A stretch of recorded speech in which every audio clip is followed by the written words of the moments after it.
My name is Daniel Harper, and I used to think land was the one thing in this world that nobody could just quietly take from you without consequences. But I learned that's only true until someone decides to redraw the lines while your back is turned. And that's exactly what happened the week I left my ranch to help my brother move cattle up in Montana. I was gone 7 days, maybe 8, nothing unusual, just dust, long nights, and hard work. And when I came back to my place in Cedar Hollow County, the first thing I noticed wasn't something missing. It was something that didn't belong at all. My old west fence line, the one that had stood for over 40 years with those crooked cedar posts and barbed wire that bit your hands if you got too close, was gone, replaced by a perfect white vinyl barrier that looked like it came straight out of a catalog. And running along it was a stone sign, freshly installed, polished like it belonged in a resort brochure, reading Willow Ridge Hollow. And for a second, I just stood there in my truck thinking maybe I had taken the wrong turn. Maybe I was still half asleep. But no, that was my land, my 42 acres of pasture that my father had walked before me. And somebody had decided it needed a facelift. On the surface, it looked harmless, even nice if you didn't know better, but I knew every inch of that boundary like I knew the lines on my own hands. And that fence was not where it was supposed to be. I drove slowly along the edge, my tires crunching gravel, and I saw it clearly. They had pushed the line inward, not a little either, a full 10 feet into my property, clean and deliberate like they were correcting a mistake that never existed. There was no call, no knock on my door, no conversation, just a small envelope taped to my barn door flapping in the wind like an afterthought. Inside was a single printed sheet that said boundary alignment completed per community master plan. I remember actually laughing when I read that. Not because it was funny, but because it was so absurd it didn't even feel real, like someone trying to rewrite reality with a form letter. I walked into my barn, pulled out my old survey maps, the ones with faded ink and official stamps, and there they were, the original iron pins still in the ground exactly where they had always been, untouched, unbothered, like they were waiting for someone to finally pay attention again. That's when it hit me. They hadn't moved the boundary because they couldn't move it.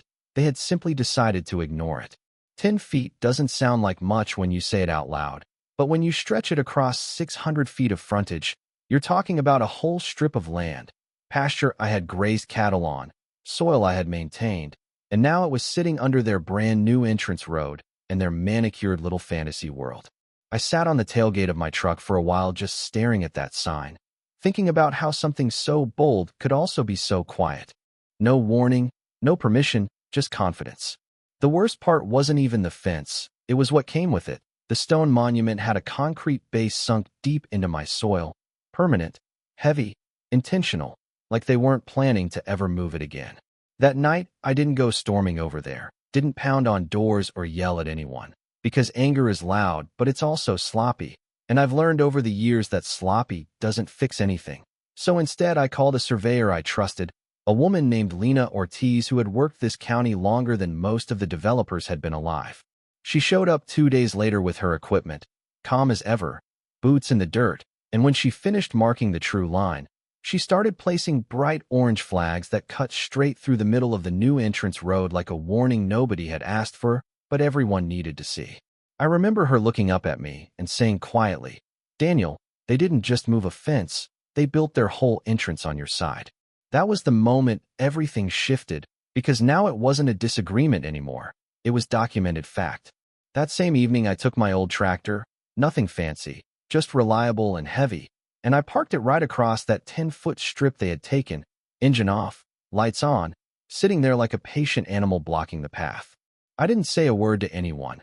I just sat there with a thermos of coffee while the sun went down behind the ridge, and I could already feel the tension building in the air like weather before a storm.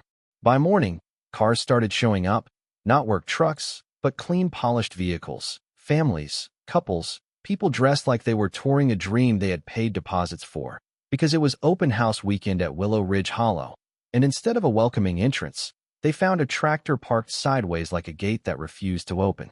I watched from my folding chair near the fence as confusion turned into irritation, and irritation turned into questions. Around noon, a black SUV pulled up fast and stopped hard, and out stepped Calvin Mercer, the HOA president, always dressed like he was about to close a deal that would change your life whether you agreed or not. He walked straight up to me with that tight professional smile people use when they're trying to control a situation that's already slipping away. He said, "You're blocking a private community entrance, sir." And I remember nodding slowly, taking a sip of coffee, and replying, "That's interesting, because you're standing on my land." I handed him the survey map without getting up, and I watched his eyes scan it, the confidence fading just a little around the edges. He tried to recover. Of course they always do, saying it must be a contractor error, a miscommunication, something unintentional. But I pointed behind him at the perfect new fence line, the buried concrete, the polished sign, and said, "That's a lot of effort for a mistake." The truth is, I wasn't surprised by his answer. I was more interested in how quickly people can turn confidence into excuses when the paper doesn't support the story they want to tell. That afternoon, I filed a formal trespass and encroachment complaint with the county, and then I made one phone call to the planning office and asked a very simple question. Did Willow Ridge Hollow receive approval to relocate their entrance? And there was a pause on the other end that told me everything before the answer even came. No, they had not. That was the first time I felt the weight of the situation shift in my favor, not because I had done anything aggressive, but because the structure they built their confidence on wasn't legally standing. Still, I didn't move the tractor, I didn't escalate, I just stayed there, because sometimes the most powerful thing you can do is refuse to move from what is already yours. And that's where everything was sitting when the second act of this whole mess began to unfold. And I'll tell you exactly how quickly calm turns into panic when people realize the ground under their project isn't theirs at all. By the next morning, the tone of everything had changed in a way you could almost feel in your bones before you even saw it. Like the air itself had decided the situation was no longer stable.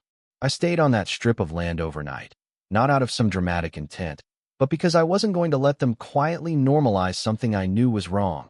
And around dawn, I noticed headlights stacking up along the county road. More than usual, too many for a normal weekend. Open house traffic, except it wasn't flowing anymore. It was stuck, families in clean SUVs, realtors in press suits trying to smile through confusion, and that brand new entrance they were so proud of had turned into a choke point behind a green tractor that hadn't moved an inch since yesterday. Around mid-morning, Calvin Mercer showed up again, this time not alone. He brought their attorney Raymond Cole, sharp suit, sharp voice, the kind of man who speaks like every sentence has already been pre-approved by authority. Calvin didn't even bother with casual tone anymore. He walked straight up, jaw tight, and said, "I am intentionally disrupting a private development." I remember leaning back in my folding chair, looking at him, then at the orange survey flags cutting straight through his entrance road like neon truth markers. And I said, "I'm standing on land you built your entrance through without permission."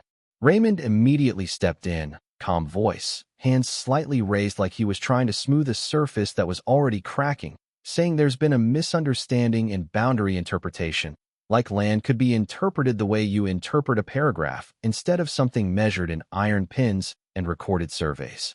That's when Lena showed up again. The surveyor, no drama, no hesitation. Just stepped into the situation like it belonged to her profession more than anyone's opinion. And she laid out her findings on the hood of my truck, maps weighted down, coordinates marked clean and final, then pointed at the road and said that strip is encroaching by 10 feet across approximately 600 feet of frontage. And she didn't look at me when she said it. She looked at them, because facts don't need loyalty. I watched Calvin's expression tighten slightly, the kind of controlled panic people try to hide when they realize the story they've been telling themselves is not supported by reality. And Raymond tried to pivot immediately into contractor error, administrative oversight, good faith development language, all the phrases people use when they want truth to soften without admitting it won't. But concrete doesn't soften, stone doesn't soften, buried irrigation lines don't soften, and neither does a boundary line that has been recorded for decades. By noon, the situation had already started turning against them in a way they couldn't control. Open house visitors began asking questions no one had prepared answers for. I heard one woman ask if the entrance road was legally stable, which is a funny phrase when you think about it. But in that moment it mattered, because uncertainty spreads faster than confidence ever does.